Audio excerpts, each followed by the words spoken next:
noticed that it just started pouring rain about, 20 minutes ago? And it's a good metaphor for the healing process. You know, we have to start when we're ready.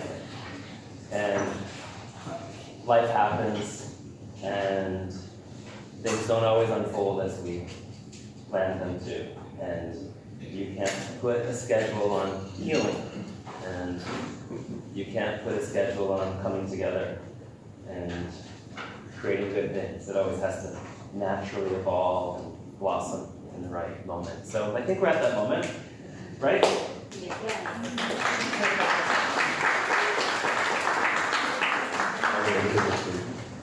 My name is Andrew Gentile, and I'm here with Bryan Winters and Kelly Michelin-Morrisey. And we're doing a panel presentation today about decolonizing mental health through creating Inuit-Specific mental health programs. I'm so happy to see you all here. And I don't know if it's just us, or if it's being in everyone's midst for a couple of days now, but emotions are up. We're all feeling very heart-opened, and we've all been holding back tears. Not for necessarily anything heavy or sad, but when we open our hearts, the emotions start to move. And we live in a world where there's not a lot of space to cry and to let emotions move. And that's part of the damage of colonialism. And I come from cultures that have been colonized for about 2,000 years. And it's deep in us very long ago colonized peoples to repress emotion. So as we start to talk about decolonization, those of us who are non-Indigenous, we're all decolonizing ourselves too, because we don't even have a close connection to being pre-colonized. It's been thousands of years since we've had our Indigenous roots from our pagan peoples across Europe. So this collaboration is beautiful in so many ways, and for me personally. And as a queer person, I'm also decolonizing from the trauma and the pain and the oppression of my own life. And even standing in front of people coming from a background of always having to hide and try to be invisible to stay safe. I understand certain layers, not all of them obviously, but certain layers of oppression and identity and challenge and shame and healing that and coming out from that. Who was at Annie's keynote yesterday?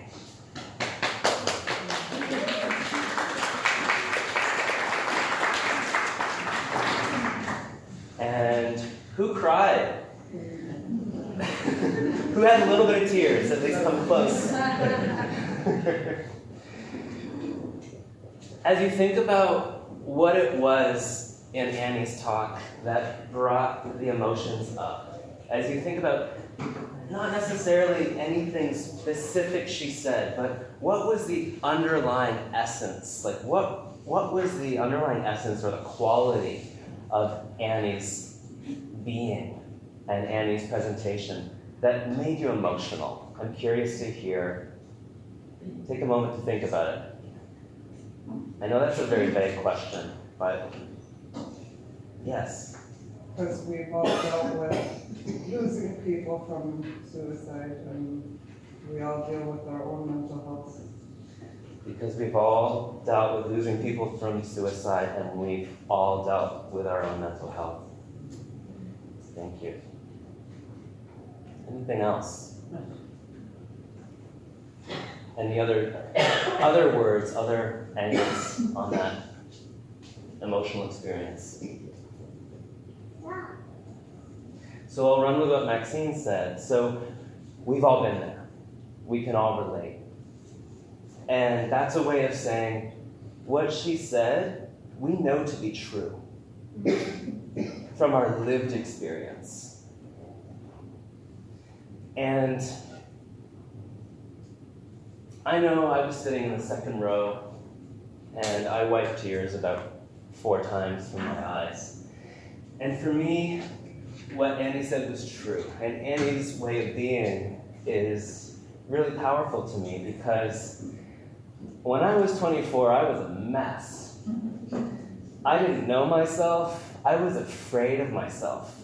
I was afraid of what I might find if I were to look inside of myself, because I carried a lot of shame. And I spent my life hiding in fear and trying to be invisible. So to see someone at 24 be visible, not only on social media, but in front of people in real life for the first time in a big group, was like, damn, that's who I wanted to be at 24. It took me a lot longer to get there. And to me, Annie was emotional for me because it was true. What she said was truth. It was relatable. It was universal. And to me, that's wisdom. When we talk about wisdom and the lost wisdom through colonization and the lost wisdom through residential schools interfering with this transgenerational transmission of wisdom, when we can see wisdom in a 24-year-old, that gives me so much hope. That wisdom can be spontaneously generated from those people who have the gift of seeing the truth.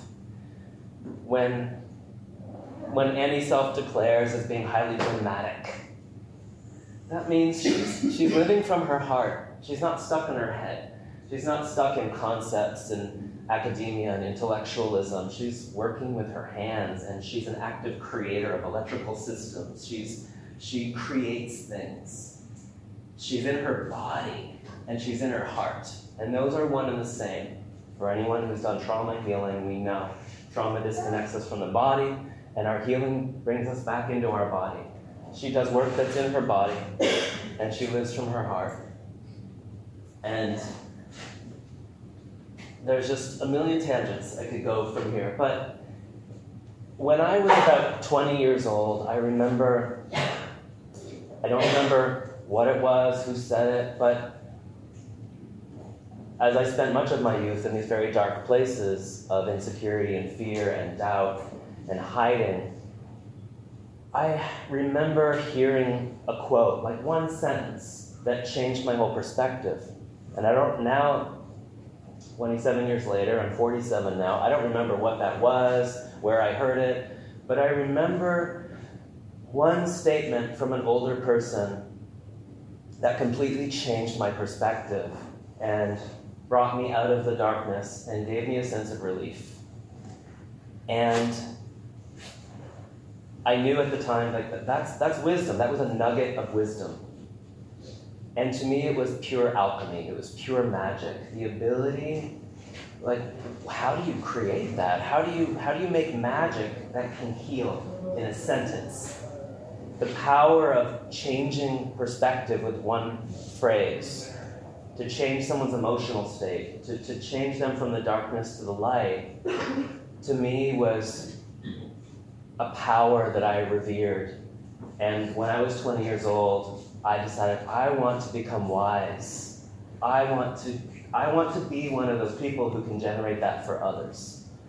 I couldn't think of a greater gift or a greater power to use for good in the world than to develop a wise mind that can help others, that can literally save lives. If people are going down a dark path, if we can change toward the light. Why would I go to medical school and waste all my time doing that to try to save lives, if we can do it with a sentence? So, because of my own healing journey, mental health has become a passion of mine. And I was raised by, my mother was from Wales, my father was from Italy. I grew up in Eastern Ontario. My mother was a very spiritual person, and she raised me telling me the purpose of life is to help others. So in a time when the world tells us to be self-centered, insecure, and take more for ourselves, I was raised with this philosophy of the only real thing to do in life is to give back, is to help others. And so, coming from a background of depression and anxiety as a queer kid, I clung to meaning wherever I could find it. I clung to connection and belonging and acceptance and purpose wherever I could find it. And so for me, I'm always looking for where can I have the most impact? Where is there the greatest need that matches the resources that I've cultivated? And I lived in the US for many years, and when I came back to Canada in 2014, I was looking at, okay, now that I'm back in Canada, where's the greatest need for all this mental health stuff, this wisdom, these resources, this knowledge, these skills and tools that I've developed? And it was so clear that within the Canadian context, it was the Indigenous world, and within the Indigenous world, it was the Inuit communities that were the most underserved, the most in mental health crisis. But I'd never met an Inuit in my life, and this was back in 2014. And it wasn't until 2018 that, through serendipity, I met Ayu Peter. And I'm totally going off my script, so let me catch up a little bit. What I'm going to be talking about in a more structured way is my holistic mental health background, a little bit about me, which I've talked about. What is holistic mental health? My Inuit mental health collaborations so far. And then we'll talk about the need for Inuit-specific mental health practices and approaches. And then what our response has been to that, the Auviqsaqtut pilot project that we ran last year. We'll tell you about that. And then a part of that project is this research project called the Inuit Mental Health Model that my presentation will be focusing on. I'll talk about what's in that document, how it's a foundation for Inuit-specific mental health practitioner training programs, and then I'll tell you how you can access it. So now I'm switching gears from the heart to the mind. I'm going to my PowerPoint, and it's getting a little more structured. So, tying in from my own healing journey, I've been doing holistic mental health work for over 20 years. My partner and I have co-founded our company, which we call the Mandala Institute for Holistic Mental Health. I'm a therapist, a counselor, an educator, a trainer.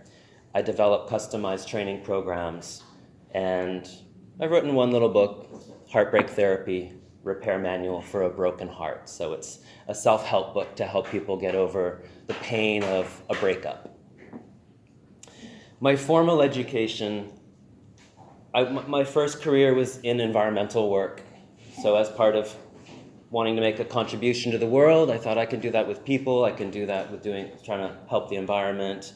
So I went down the sort of science environmental path for a while. Got a couple degrees. But in parallel to that, I've always been, because of my personal journey, a longtime student of holistic wellness and holistic approaches to mental health.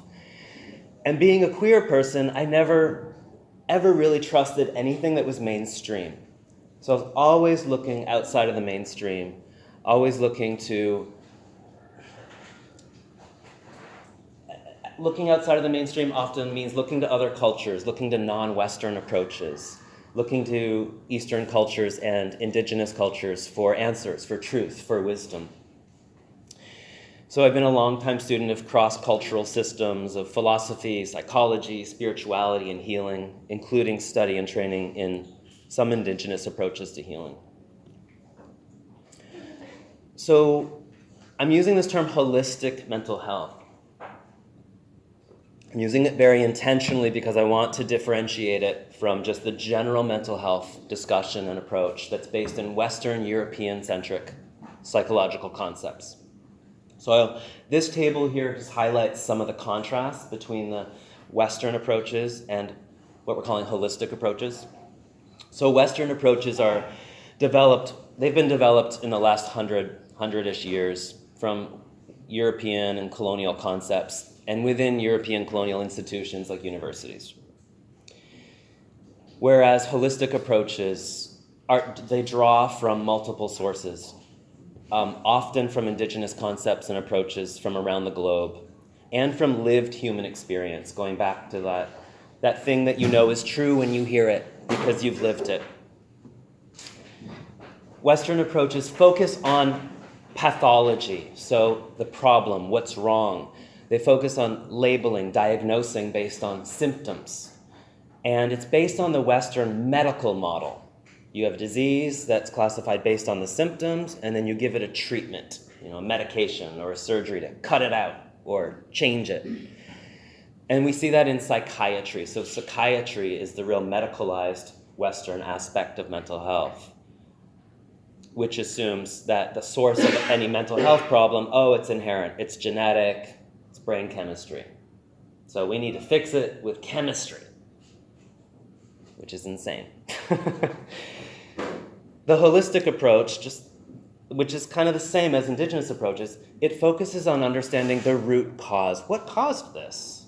And it assumes that the source of the problem is some kind of an imbalance, whether that's a relational imbalance, I'm in a fight with my brother, or nutritional imbalance, I'm eating too much fried food, I'm malnourished, and B12 or omega-3s or something. Whether it's environmental, the housing crisis in Nunavut. If I have to live with 10 other people and there's abusers and there's mold in the house, how can I be mentally and emotionally well if I'm trying to fend off all the stress and I don't get any quiet time, any solitude to be with my own thoughts, to process my own emotions? So in the environment. And then we know all indigenous cultures are spiritual cultures. It's a blend. There's no difference between the physical and the spiritual. And so traditionally, indigenous views on mental health problems is about an imbalance that's often also spiritual or energetic. A taboo has been broken, for example. In Western mental health, there's not even the concept of healing. I was collaborating with a friend who did a PhD in psychology a few years ago, and I said, you guys don't even have the concept of healing in psychology. And she's like, really? And she pulls out some of her textbooks off her shelf, and she's looking in the index where all the words are, looking under H. She's like, you're right. I can't believe this. Healing doesn't even show up as a word in these textbooks. So Western mental health assumes the problem is inherent and that it will always be there. And so the best you can do is manage the symptoms, often through medication. And even the talk therapy model, even the psychotherapy talk therapy model is based on, if you go to Wikipedia and look up psychotherapy, and you look at where does it actually say it does something for the client, for the patient? It says, well, the assumption is that by talking about it, they'll work through it. And that by working through it, it will help them cope and manage with their symptoms. So there's no resolution assumed in that model. It's just management. So you're going to be messed up for the rest of your life. We've now labeled you and diagnosed you. Here's either a pill you have to take every day for the rest of your life, or you'll be in therapy for the rest of your life just so you can cope and manage. That's not very inspiring. And it's not empowering. It's another colonial model that disempowers people, that leaves people oppressed. Yeah. And I work in holistic mental health, and I have so many clients who say, I've done talk therapy. It was good. It really helped me to normalize my experience and get over my shame and my guilt around the trauma, but the trauma's still there. I still have the PTSD. I still have the trauma responses, so I'm coming to you to look for something different. And it's painful because the colonial system only supports the mainstream Western model. So they come to me and they say, I know my insurance doesn't cover this. This is out of pocket. And that's a tragedy. And that has made me, for many years, I was very, very angry at mainstream psychotherapy, mainstream psychiatry, because there's this other stuff here that's free, it's cheap, it's easy, it's just two people in a room talking. But it's not that. It's a different kind of engagement that actually creates healing. It's using breath work. It's using somatics. It's connecting with the body and moving emotions through the body. It's expressive arts. It's using expression to get the emotions out. And yet, the Western policymakers don't even see it. It's kind of like, I was in the Inuit knowledge conversation yesterday, and they were talking about how Inuit knowledge is treated like something secondary, something lower. And it's like that with holistic mental health. And this term holistic mental health, it's not even out there. I made this up. It's such sort of a nascent, like developing, not yet fleshed out thing. The holistic mental health world is a hodgepodge of practitioners, of somatics and different approaches, but it's not cohesive, it's not consolidated.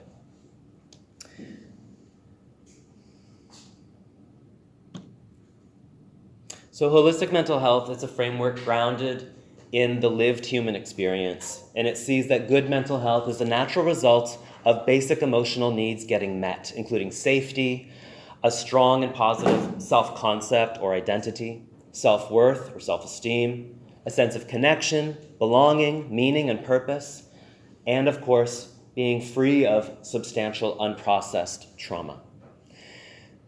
Holistic mental health sees that trauma and mental health problems develop when these needs are not met, and this throws the mental emotional system out of balance. Healing mental health problems is achieved by identifying the unmet needs and then meeting them, which brings one's life back into balance. And when we talk about healing trauma, so we could heal things in the present, let's say by getting better housing, improving our relationships, improving our nutrition. So there's healing of the imbalances that are present today. And then we also need to heal the imbalances that are the traumas, the echoes of the past. We're still out of balance because of the thing that happened decades ago. And so healing trauma is achieved by healing that internal echo of those old unmet needs from the past so that we can bring our psyche, our mental and emotional system back into balance finally. What's also important to good mental health is self-mastery, self-control, which is a big Inuit concept. The ability to manage one's thoughts, one's emotions, and one's actions. To be in a place where, like, I have a choice in this moment. I can think negatively, I can think positively. I can be angry and violent, I can be forgiving and have compassion. To be in that place of self-awareness, to be able to choose moment to moment, what's my response? What's my internal response? What's my external response? That's self-control and that's self-mastery. And so finally, being in an environment that one understands and feels capable of managing is also necessary for sustained mental health. Right? If we move from Iqaluit to Ottawa for the first time, we're like, what's a bus system? What are multiple lanes? What are stoplights? Like, how do I manage all this? It's overwhelming. Like, I can't deal. What's the Rito Center? Is that a tree? What's that thing towering over? A bee. Culture shock, yes. So being in an environment that we understand and we feel capable of managing is necessary to sustain our mental health. Even if we get mentally healthy, we can still change environments and be in culture shock and go down a dark place because now I feel useless. My knowledge is useless. I don't know how to navigate. I'm now fearful and insecure once again. So holistic mental health, when I'm working with clients, we're looking at all of these pieces of life. And we're looking at where's the imbalance. Is it present day? Is it from the past? And so the approaches and the responses, sometimes it's advice. Here's some things you can do to rebalance your life now. Sometimes it's like being a social worker. Here's some resources you can access to help bring your life into balance now. And sometimes it's trauma healing work. Oh, I think your life is actually pretty good. This sounds like it's some old stuff that's haunting you. Here's some techniques we can use for that. So my mental health collaborations, that's where I went back to. So I met Ayu Peter in 2018 through just, I can't believe the first Inuk I ever met was Ayu Peter. Like, all I can say, the spiritual part of me says, the ancestors wanted this to happen. The ancestors wanted me to do this with you guys and in these communities, because Ayu has been such a champion. I worked with her one-on-one, and she found me, and we did some work together. And then after hearing her story through our private sessions, I was like, oh my gosh, this is so crazy. Like, we had this idea 4 years ago, about bringing holistic mental health to Inuit communities. And now I have this magical superstar in front of me. And I was just like, is this inappropriate for me to share this idea with her? I don't know. Like, she's my client. I don't know that I should be talking about collaboration. And anyways, I shared the idea with her. I couldn't stop myself. And she was like, yes, let's do it. We need this. We will do this. We will make this happen. Let's do it.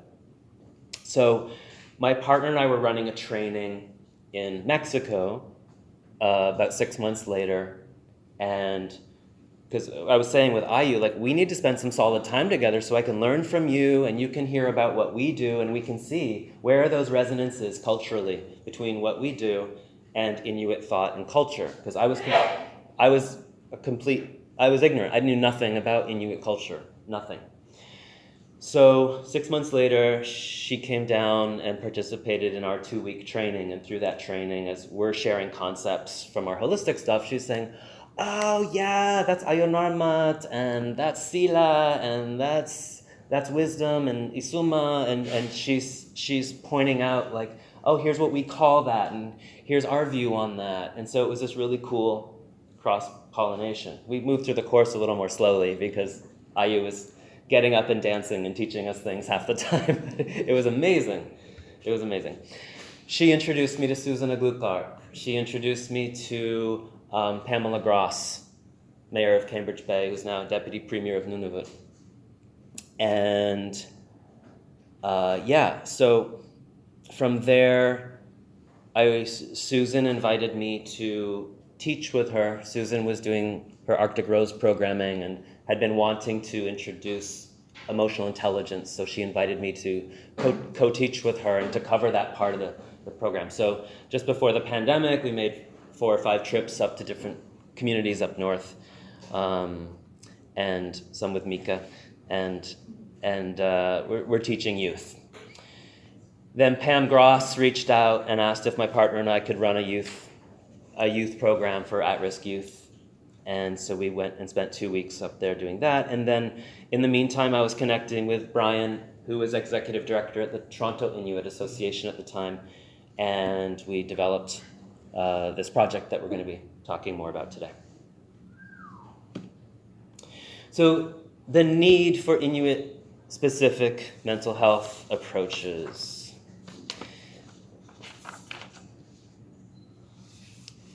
So Inuit have been asking for this for over 20 years. You see the dates in red, from going back to 2003.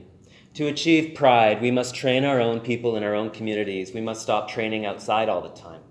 So there's another colonial barrier. There's no trainings of any substance in the north.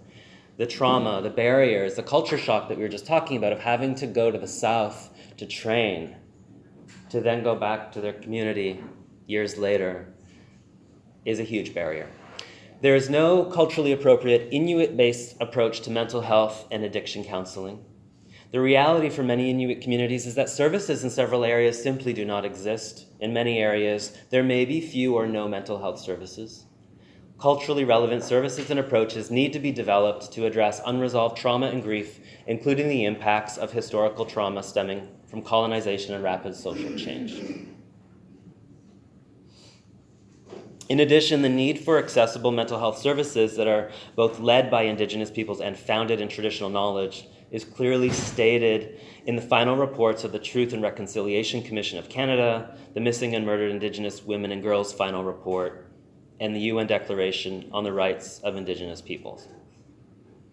So in my time up north and spending time with Ayu and Susan and Pam and Cambridge Bay, it was so clear that there's a need here, and I have some things that I think can help fill that need. So we started this conversation about doing a pilot program to see what we can develop to start filling that gap. So Bryan and Paige, I think, did most of the work on the grant application.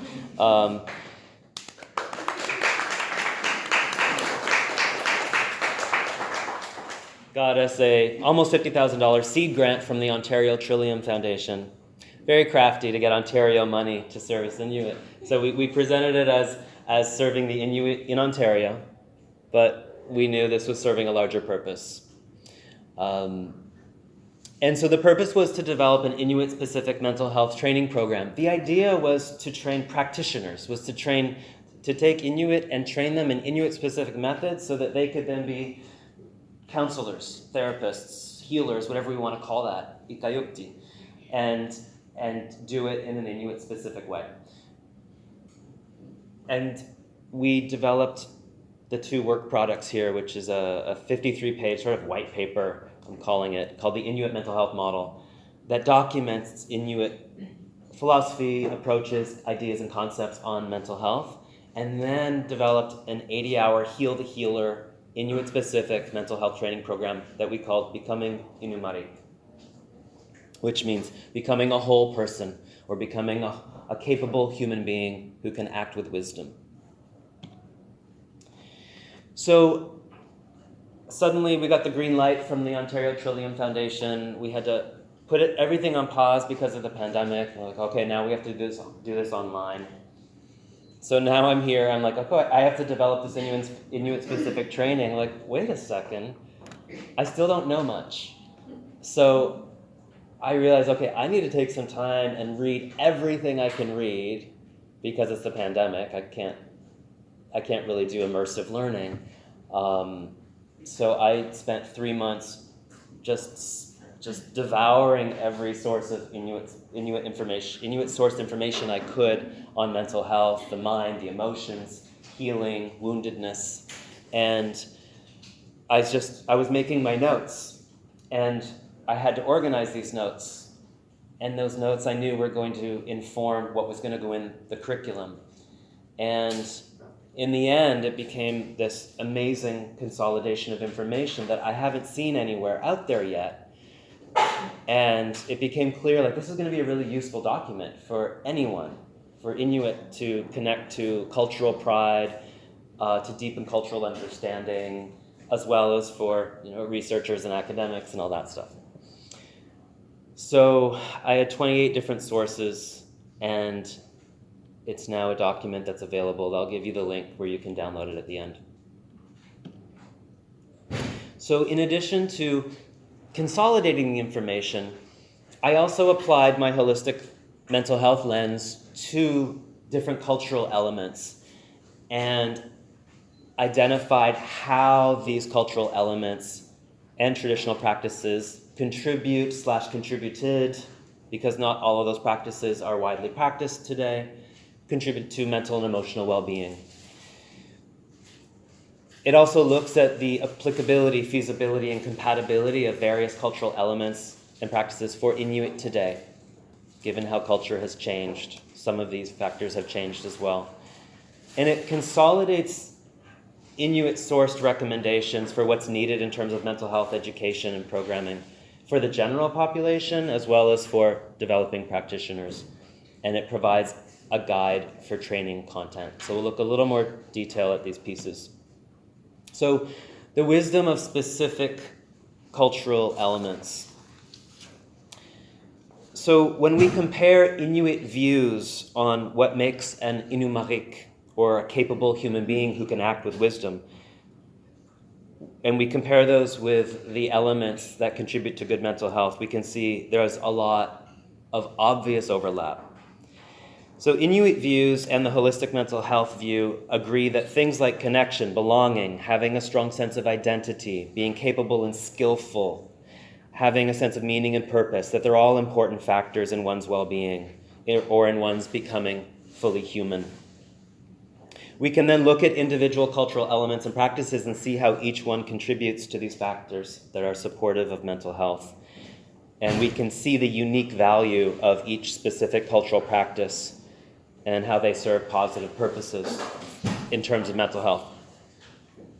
For example, we can see that song duels were used to resolve conflict.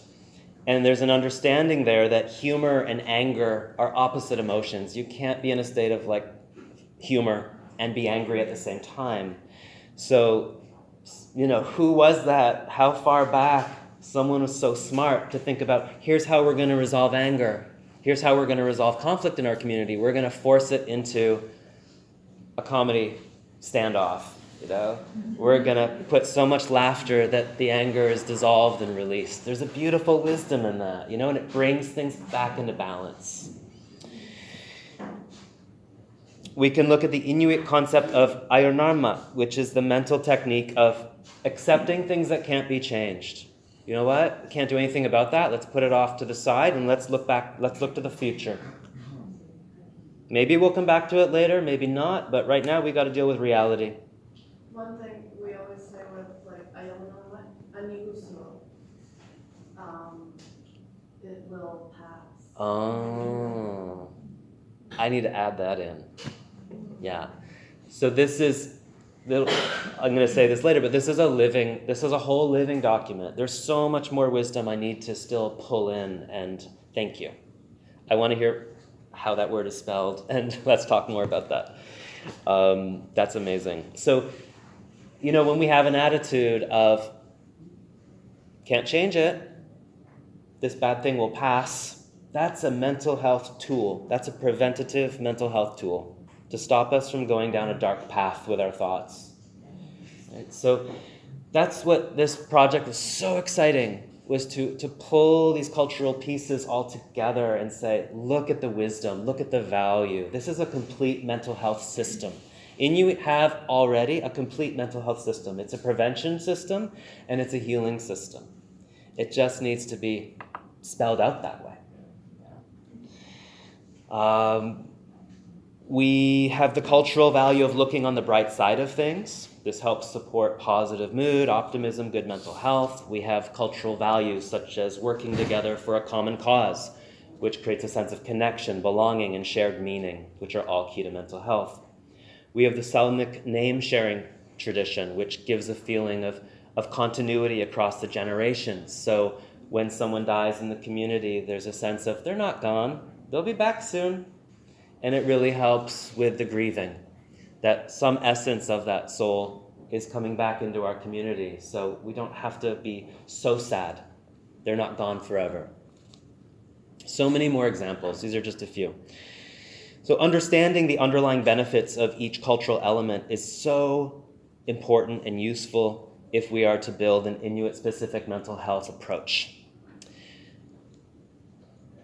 So this table here, this was my assessment because I created this sort of in isolation. But as you'll see if you look at the document, you're invited to score this in your own perspective. This is just an example from what I could see as an outsider of the specific elements that each cultural tradition holds. And then I'm a Westerner, so I'm scoring things and putting numbers on things, right? So in the end, you'll see these got ranked. And the top ranked one is access to Isumato, to usually an older person who has wisdom, who can help you with their problems.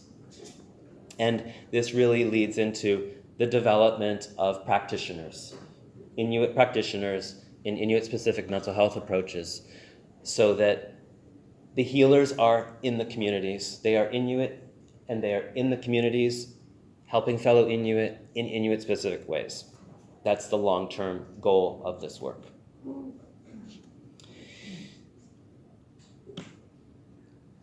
And so now that second part around the cultural disconnects, like, some of the things that used to be done aren't easy to do anymore. Things have changed. So here's a few quotes on that. So while in traditional settings, Inuit had access to all or most of those cultural elements, but we know that colonization has resulted in drastic cultural disconnects. Some of the structures and circumstances that were in place prior to colonization, they're no longer there. And that leaves some of these things not so feasible anymore, not so practical, not so applicable sometimes for modern Inuit, especially Inuit who are living in the South, for example.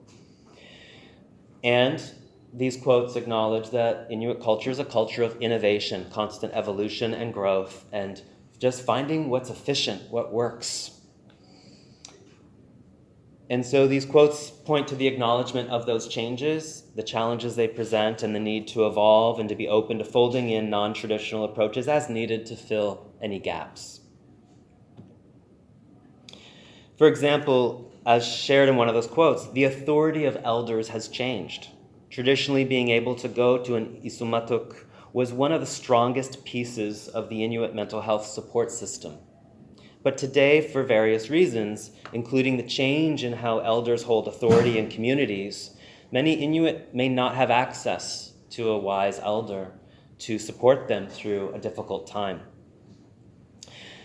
These reasons can also include things like language barriers, differences in spiritual or religious beliefs, the loss of cultural wisdom due to residential schooling, or because an Inuk is located in a southern community without access to elders locally. And another example is that being out on the land and learning and using traditional skills is very supportive of good mental health. But nowadays there's various barriers to that as well. It's hard to get out on the land sometimes. It can be expensive, especially with the cost of fuel. Language barriers between youth and elders, so there may not be elders to spend time with on the land, or because, again, an Inuk may be living in the south, far from the Nuna. Identifying these gaps is important for developing mental health programming so that we can know what gaps we need to find innovative ways to fill.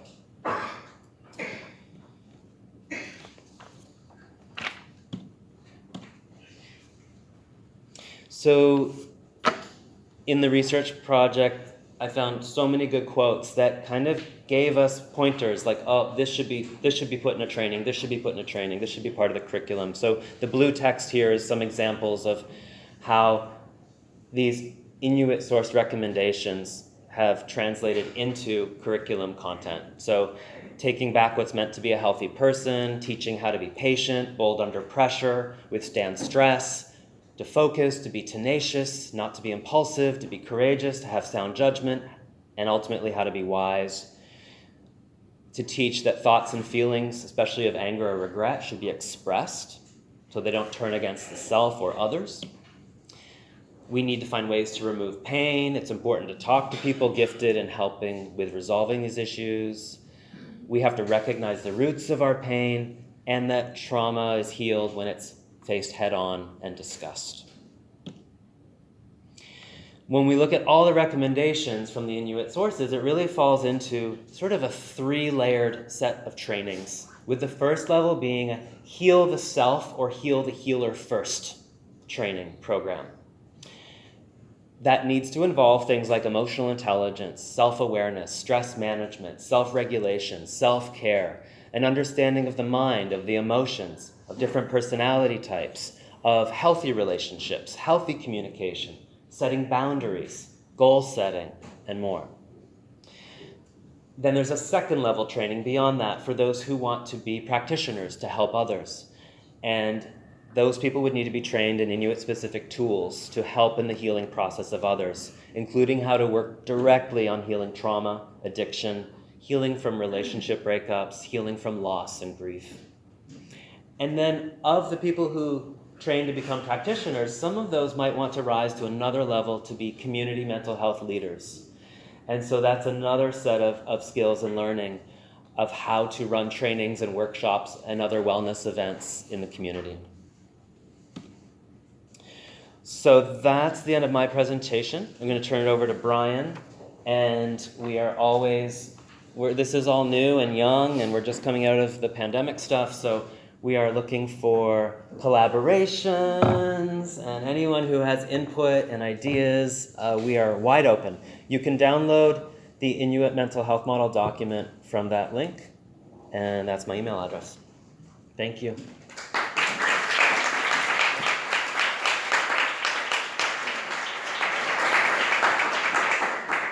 So the entire time I was listening to that, I was like, why am I going second? Like, this is the bulk of the program. This makes so much sense.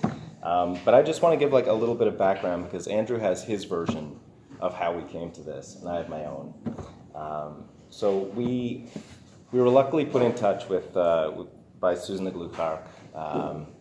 You know, nice to have celebrity friends in Toronto, one of the benefits of the Big Smoke. And we knew that this was work that she was doing. And she reached out and said, I have these two wonderful gentlemen who are incredible therapists, and they would like to offer their services to your community. And I said, well, like, what does that mean? Like, what, like, are we gonna like pick people out and say, hey, you could probably use someone to talk to? Like, how does that actually come to fruition in a healthy way? And so Andrew essentially said, like, just give us a call anytime you need anything. And as my program coordinator, Paige, could tell you, I'm very selfish in terms of the programs I create and think up. The things that I want to see in our communities are the things that I feel have been missing.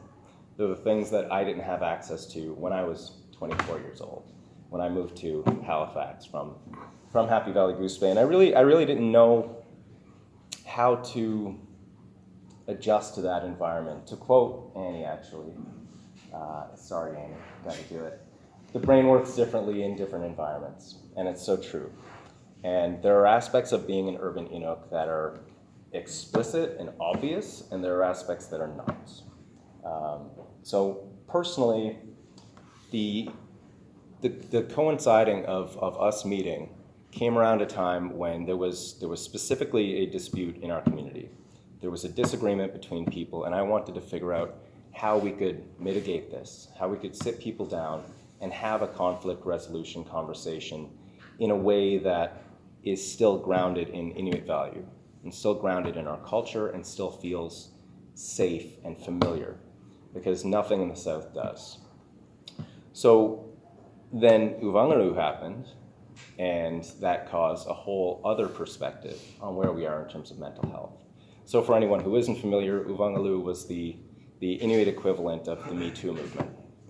And the Inuit equivalent of the Me Too movement caused, what some people would call cancellation of some people.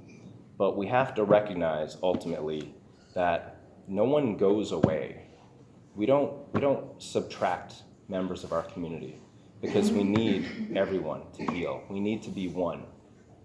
So part of that conversation became, a very, very, very blatant period of self-reflection where I had to say, like, sure, I would like to have therapy. Therapy is probably a good thing for people. I would like to know why I occasionally drink to excess, why I self-sabotage in my life and in my career.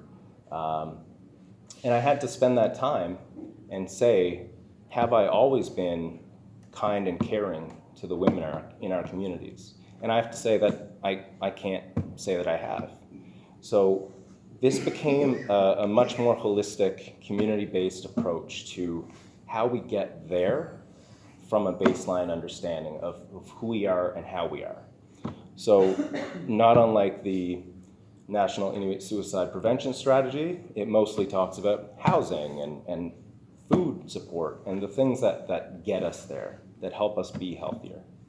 So that was very difficult, but it seemed like a good opportunity to do that self-examination and ask, am I a good person? And if I'm not, where do my problematic behaviors come from? Like, this isn't, the way that we can act in our own communities is with such incredible lateral violence. And it's so consistent, and it comes from a place. We all know that that root is colonialism, but there is a pathway to reconnecting with that thing that makes us love one another. And another aspect is how do I deal with the imposter syndrome of being a Haruna-looking Inuk punk in the city of Toronto trying to create programming for urban Inuit. Like, who am I, this buttoned-up corporate type, to walk into Inuit communities and say, like, this is the way that we can do these things, because I'm no authority. So luckily, we have a great system of elders in Toronto. We're really, truly blessed. So they always kind of make sure to bring things back in. And so we included some very amazing sources of information in our program. So yeah, in terms of what is available in terms of Indigenous-specific mental health services, specifically in urban context, by the way. We're not the first to do this. Auviqsaqtut is out there, like, moving mountains. There's amazing work being done. We're not in competition. But in terms of the urban context, nothing. I heard about an Indigenous-specific mental health service, and they plot out your journey, I shit you not, on a tree. How does that land for an Inuk? It may as well be a mosaic. It may as well be, like, it could be anything and be more appropriate for an Inuk. Except for, those of us in Labrador and some folks in the Inuvialuit settlement region. So when we came to this programming, we kind of understood that conflict resolution and full-on community healing needs to come from a deeper baseline understanding of ourselves and the vocabulary so that we can have these conversations in a meaningful way. And I was lucky enough to, have this great conversation with Andrew, and I was like, I don't know what I'm talking about, but I have a local social worker who works with the Inuit community that I can kind of tap. And so Sheena came along to sit in on one of the Andrew's sessions, and it was all about somatic healing. And I was like, this is the most Inuk thing I've seen. Nobody has to talk. This is incredible. Like, this is the kind of thing that we can actually apply ourselves to. I think we were there for 40 minutes, drove to Sheena's place, sat in the car and talked about it for like an hour and a half. We were like, how do we do this? How do we make this happen? And so yeah, luckily, Paige is a magnificent grant writer, and we talked about it. We actually, it's a high commission, but like we actually wrote almost the entire thing in the evenings at the Urban Inuit Labor Market Strategy conference in Montreal, and it was amazing to see it come together. But hey, the OTF doesn't ask for a whole lot, so we said enough of the right words, I guess. So that's kind of how this all happened. And then Becoming Inummarik was amazing to watch because Andrew was in Portugal at the time. So I would receive messages that would have come through at 4 or 5 a.m. in the morning. And they're just like, hey, I've added another 40 pages to the document. Hey, would you mind looking at this section? And I was like, this is clearly like a passion project for you because you need a break. Like, it's so much being pumped out. And every time we talked, it was more and more and more. So the presented content here, that's actually hours of videos of Andrew talking you through this amazing concept of how we regulate ourselves. And I still use them. Like, those of us that were in the Auviqsaqtut program still have access to them. And you can all have access to it as well. But it's this, lovely man with the most calming voice, generally like on a beach in Portugal, with like birds chirping in the background, telling you how to self-regulate and how to feel better about yourself and to breathe. And we're all just like, I told Andrew, like, I have to like vacuum my house while listening to you, otherwise I'm just gonna doze off into like a delightful sleep. And we had a couple of people say that. It was just like, it's so calming. It's like almost ASMR.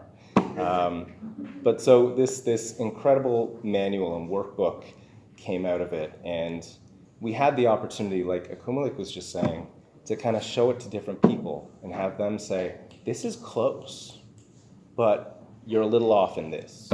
And so the group of urban Inuit that we brought together came from a drastically different, I wonder if we talk about that, yeah. Drastically different background of people and skills. And it was just so great to see different perspectives. And we had a wide age range of people. There were only 9 of us. Wide age range, wide understanding of language, broad experiential quality in the group. And it was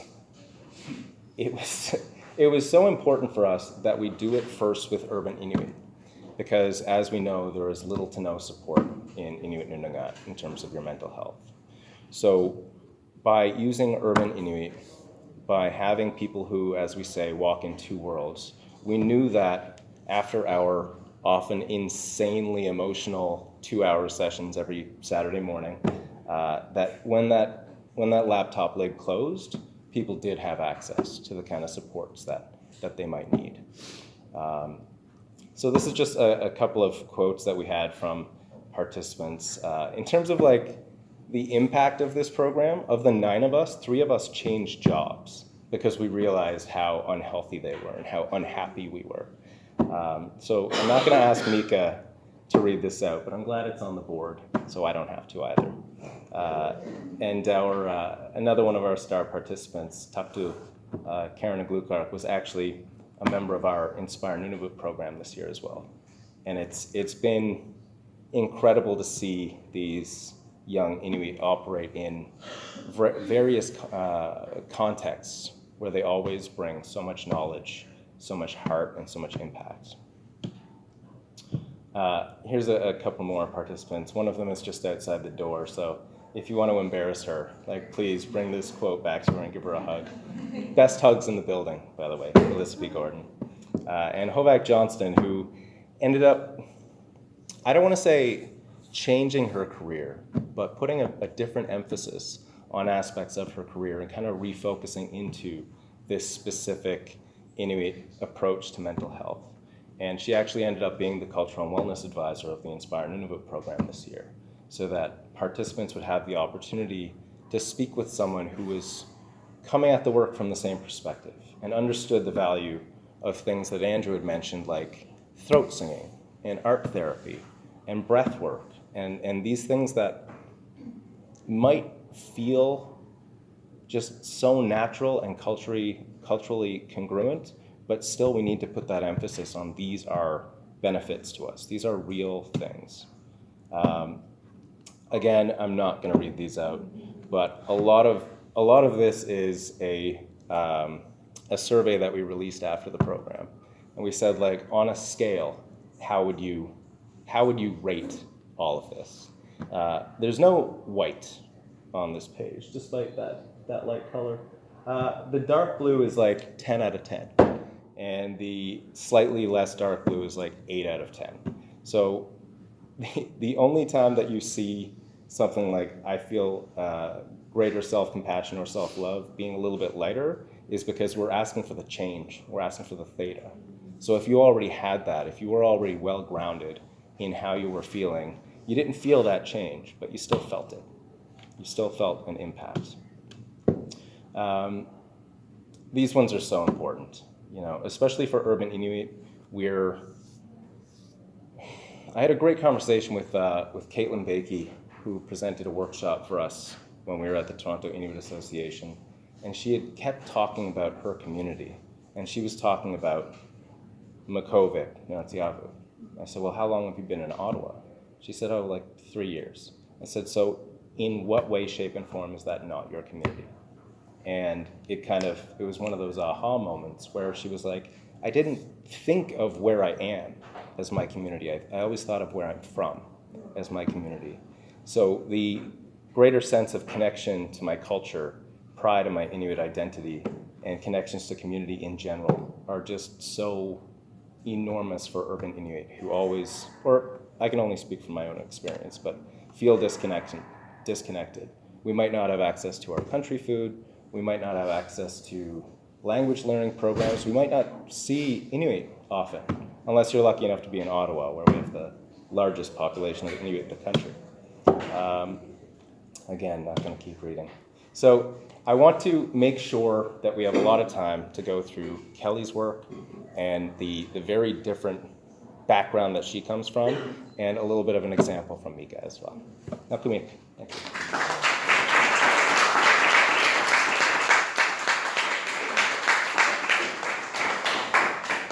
Hey everybody.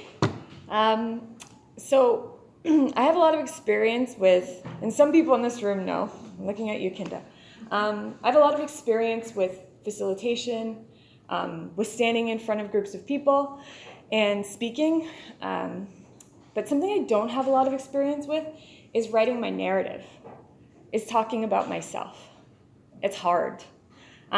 So not to put you on the spot again, Annie, but I really just want to validate the difficulty of that because it's been hard for me to write my narrative. I'm going to share a bit of that here today because it's kind of a cross-section of where my personal story also meets a lot of the things that we're discussing here around Inuit mental health. So I'll start reading it. It's different for me. My name is Kelly Morrisey, or Michelin. I do prefer Michelin as my maternal name. I'm originally from Northwest River and Happy Valley Goose Bay, Labrador, although at this point I have lived everywhere. And I'm the daughter of Jean. Jean's an Inuk from Inuit-Studies, and my biological father was Tom.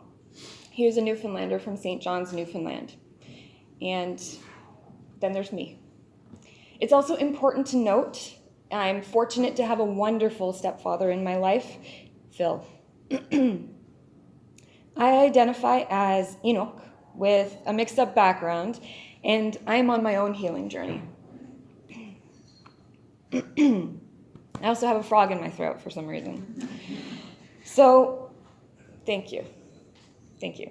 So why am I up here on this panel? Like, what makes me somebody who would be somebody to speak my narrative? At this conference, there are a lot of people who seem to be sharing credentialed backgrounds, talking about their credentials, so I'm going to chime in, but bear with me. I do have a reason for it. I studied social work for 5 years at Memorial University of Newfoundland, and that's where I earned my undergrad in that profession. Since 2009, I've used that same degree to work with adults with autism, with children and families in a mental health care center, and to support those without homes in Inuit-Studies. Most recently, in 2018, I was fortunate enough to be employed at a healing center that some here might be familiar with. That's Mamisarvik Healing Center under Tungasuvvingat Inuit's umbrella of programs.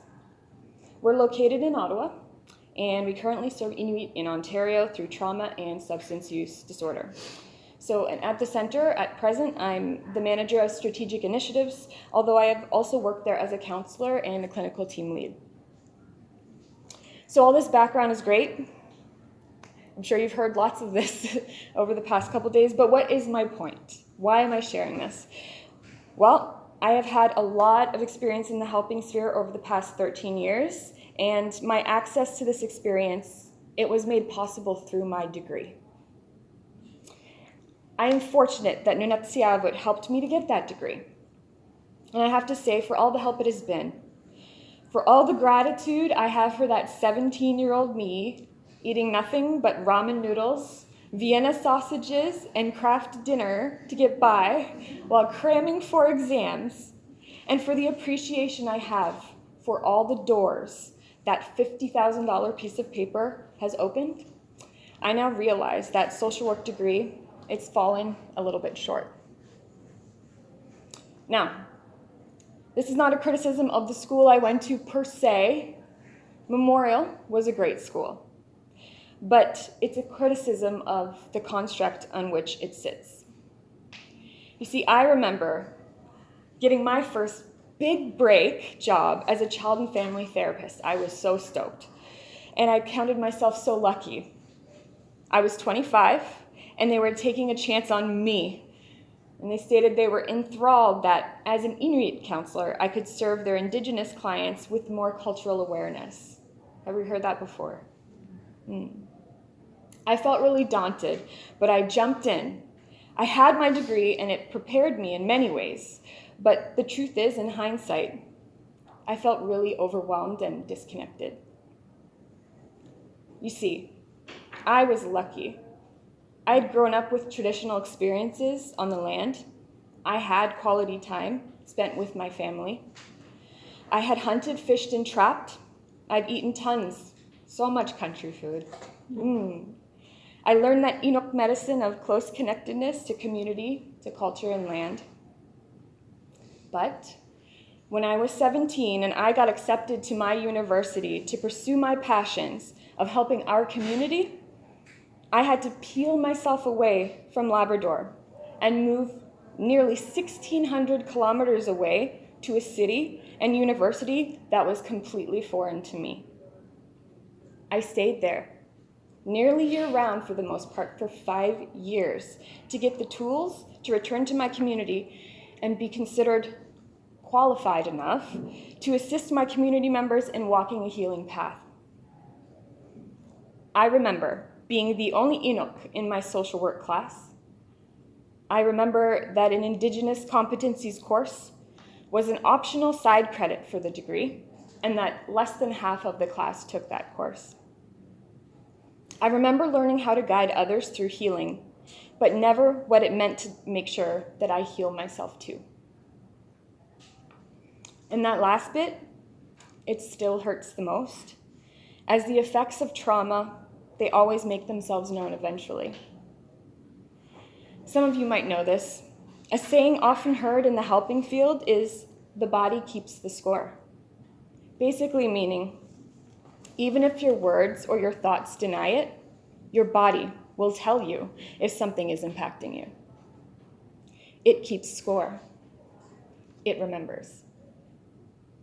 And I can't tell you how many times in my career I've delivered a workshop a lot, or heard a tough story, and then, when all was done, I walked to my office and I had a little cry alone. I don't think this is uncommon for anyone in these helping fields, but I do know that it disproportionately affects Inuit specifically, and I can't count how many friends or family I've lost or have been adversely impacted as a result of traumas handed down through the generations, from colonization, from residential schools.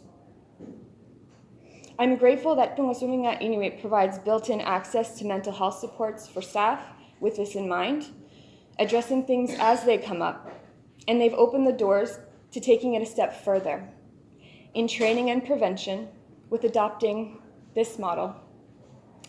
As Mamisarvik staff will be taking this training to assist in self-healing and coping strategy skill acquisition this summer.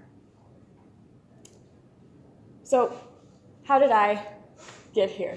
How am I involved? So in early 2021, was it 2021? Yes. Yeah, okay.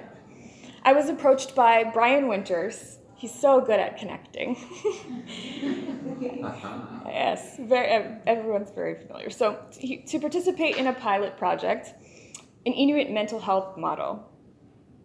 Of course, I was instantly intrigued, as from the start, mental health has been my passion. Bryan definitely knew how to pique my interest, and soon after I was participating along with other Inuit, some here, in attending and auditing aspects of the training model, Becoming Inummarik. Now, due to complications from the pandemic, we virtually gathered weekly on Saturdays, we did a lot of homework too, and we shared concepts that have already been discussed here today that have impacted me greatly professionally and personally. As we all relate to, Inuit love to gather, to relate to each other. Meeting other Inuit, even in this virtual way, was a breath of fresh air after months of what felt like social isolation. But more than that, this space became a way to learn about or revisit topics like breath work and identifying and naming emotions from an Inuit lens. It was refreshing. It felt revolutionary. I was inspired all over again. It was like the putty that filled the cracks in the foundation of my knowledge. And during this time, it was also the first time I was fortunate to be called by my given Inuktitut name, which ironically is Haumeyo. Does it sound familiar? At the end of our participation, we were asked to share what we thought the application of this training could be. And you've seen some of the results on the screen there today. And who I thought of was that 17-year-old me, the one eating a lot of Vienna sausages. That 17-year-old me, the one without the degree. The person who was trying to reconcile my culture and way of being with a Eurocentric model of what it means to help and to heal. She is someone who could have used this training. I thought of a very close family member of mine, which might make me emotional. An active user of street drugs, someone who I spoke to before writing up these notes about this presentation, and they gave me permission to share this. I'll not say exactly who at their request. This person who stated they feel stuck without the means to seek adequate, culturally relevant treatment in the North. I thought of their exact words. There's despair here. I want to heal and learn about my culture, but there's no way out. I'm right in the heart of where it hurts, and I can't afford to leave to get help. I thought about the youth, elders, and knowledge keepers in our northern communities that hold so much healing knowledge that could never truly be captured in a Eurocentric university syllabus. In short, my reflection is we need to start with prevention. And this Inuit mental health model and programs like it can be the sort of change that celebrates our intergenerational gifts, increases our capacity for mental health awareness, and addresses the pain at the root of our community wounds. If we can implement programs like this at the community level, in our towns in the north, and in our urban communities in the south, where many Inuit gather, we can expedite the healing from within. We have so much of the knowledge already. It's here. It's in this room. If we can open up the conversation and train people in our communities with models like this, that there will be less Inuit who need to leave their hearts at home while they leave their homes to learn ways to heal their communities. So I want to thank everybody for listening, and I also want to thank Bryan and Andrew for starting this work and for asking me to participate. Nakamik.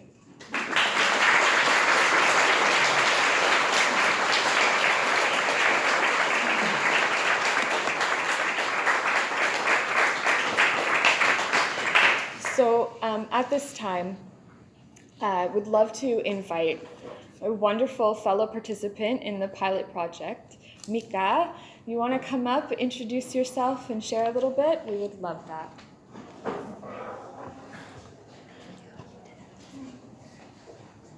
It's so different coming up and looking at you guys, and I was sitting there, but Auviqsaqtut, Uvanga Mika Auviqsaqtut, ranking in lit mute, Tauyunga Manna Kisiani Odawa mute.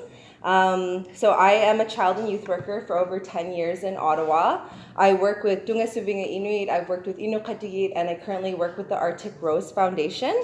I'm a last-minute sharing speaker right now, so I'm going to be reading through from my phone. I wanted to say that it's a privilege to serve Inuit children and youth, and it's important to understand the delicate role that we play in terms of securing safer spaces for their mental health and for their well-being to thrive. We want our children and youth to thrive. They are our entire future. This is why we're here. This is why we're at these conferences. This is the first generation we are able to openly practice and speak our languages again without it being taken away from the Inuit community. And that's really important for us to acknowledge. Culture and language for me is well-being, and I see that as being such a healing tool within our communities. When we create safer spaces for our children and youth to share their realities, we are able to understand their barriers and their strengths, but we have to carefully listen without judgment. and without immediate reactions. And when we do this, we create safer spaces for their well-being to actually exist, not just in theory, not just the idea, but for it to actually be a reality in our communities. When we are listening to them, we are creating a better future for them.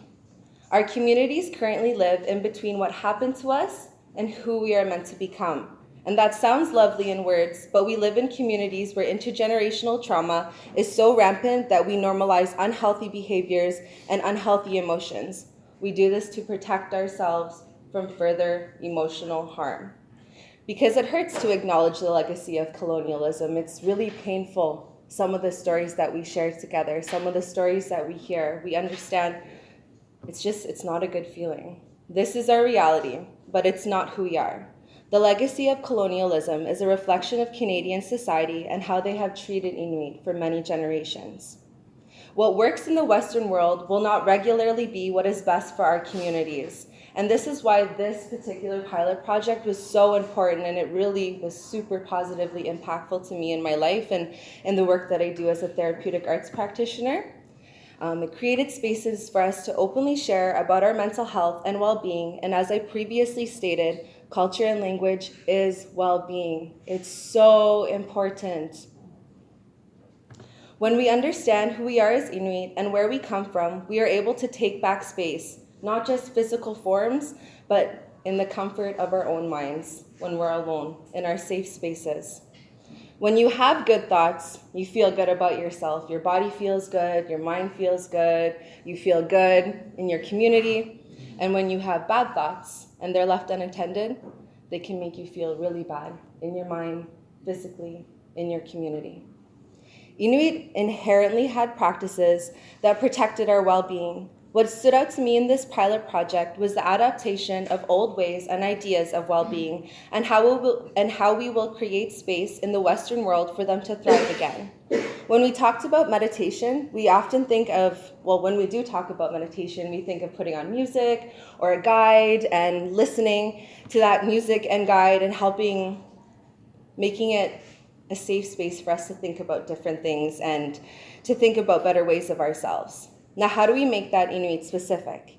In this pilot project, we talked about wanting to build recordings of Inuit drumming, singing, and throat singing, words in Inuktitut, because our blood memory that all Inuit carry will gravitate towards those sounds. We want to hear those sounds. How many of you feel good when you hear drumming and throat singing? By raise a hand. Ayaya songs, your language being spoken, even if you don't understand, it makes you feel so good. All of us feel that. Something very interesting that impacted me, and it put me into more thought and research, was the Western idea of breath work. And everyone kind of touched on that, so I'm happy I wrote this in here. The idea that breathing techniques will make you feel calm is true. So we're actually going to try a little demonstration together. So I want everybody to just relax, close your eyes. We're going to take 5 deep breaths in from your nose and release through your mouth. And ready? And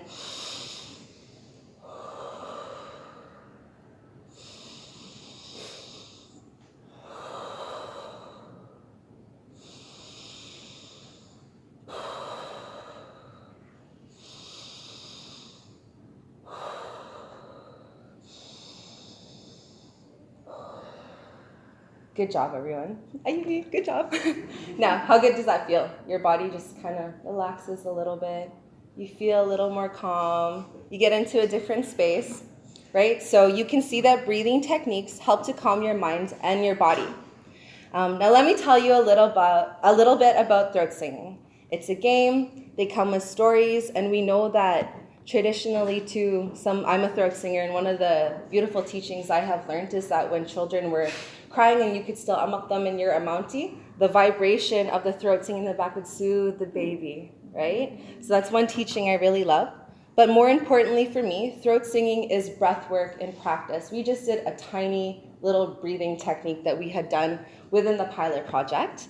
But throat singing is breath work in practice without Western ideology and terms attached.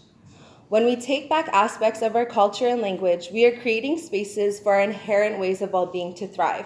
So we're actually going to try some throat singing together right now so you could feel the similarities between it. So can everybody say hamma? Okay, now with the Inuit will know what to do, but for non-Inuit in the room, you're gonna use like a monster voice and say, yay! Okay, so we're gonna do 10 of those all together, okay? So,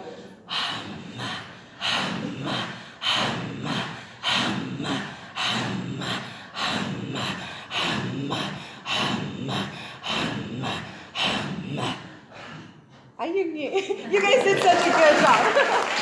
Great job.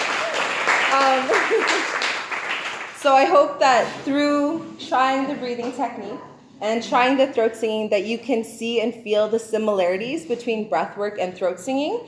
They do have the same impact on your body, and we know when your body feels good, your mind feels good, and when your mind feels good, your body feels good. These are really important for us to acknowledge. So my message, and being part of this amazing pilot project that you guys had all started, thank you for having me in the pilot project. My message is that Inuit know what is best for their own well-being. And we must continue to create spaces for Inuit to share their culture and their language. When we do this, we create spaces for Inuit to thrive in our own ways that are best for ourselves, for our children, for our communities, and it just feels so, so good. So thank you so much for having me, and I'm really happy to be here with all of you guys. So thank you.